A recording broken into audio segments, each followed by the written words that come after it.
நிலையான சொத்துக்களின் கீழுள்ள உபகரணங்களை மென்பொருளில் மாதம் ஒதுக்கம் செய்வது எப்படி? அதற்கு நாங்கள் add-on என்ற பட்டனை கிளிக் செய்து அதன் கீழுள்ள சப்மெனு எக்யூப்மெண்ட் என்ற சப்மெனுவை கிளிக் செய்ய வேண்டும். அதற்கு பின் நியூ என்பதை செலக்ட் செய்து கேஷ்புக் என்ற இடத்தில் கேஷ்புக்கை உள்ளிட வேண்டும்.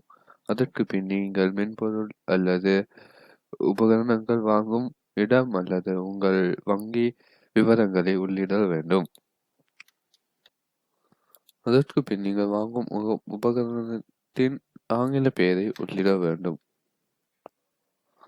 அதற்கு பின் நீங்கள் வாங்கும் உபகரணத்தின் தமிழ் பெயரை உள்ளிட வேண்டும்.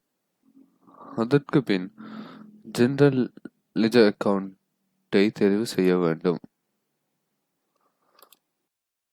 அதற்கு பின் ஜிஎல் அக்கவுண்ட் பொது லெஜர் கணக்கை தெரிவு செய்ய வேண்டும். அதற்கு பின் டிப்ரிசியேஷன் எக்ஸ்பென்ஸ் தேய்மான செலவு கணக்கை உள்ளிட வேண்டும். அதற்கு பின் டிப்ரிசியேஷன் ரிசர்வேஷன் தேய்மான இட ஒதுக்கீடு அந்த கணக்கை தெரிவு செய்ய வேண்டும். அதற்கு பின் டிப்ரிசியேஷன் ரேட் தேய்மான வீதம் என்பதை உள்ளிட வேண்டும். அதற்கு பின் பர்ச்சேசிங் வேல்யூ நீங்கள் அந்த பொருளை வாங்கும்போது இருந்த மதிப்பை உள்ளிட வேண்டும். அதற்கு பின் குவான்டிட்டி எத்தனை பொருள் என்பதை உள்ளிட வேண்டும்.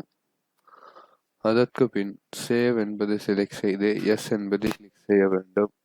அதற்கு பின் ஓகே என்பதை செலுத்தி உங்கள் பொருளை அல்லது நீங்கள் வாங்கும் பொருளை மாதாந்தம் ஒதுக்கத்திற்கு உள்ளிட்டு வேண்டும்.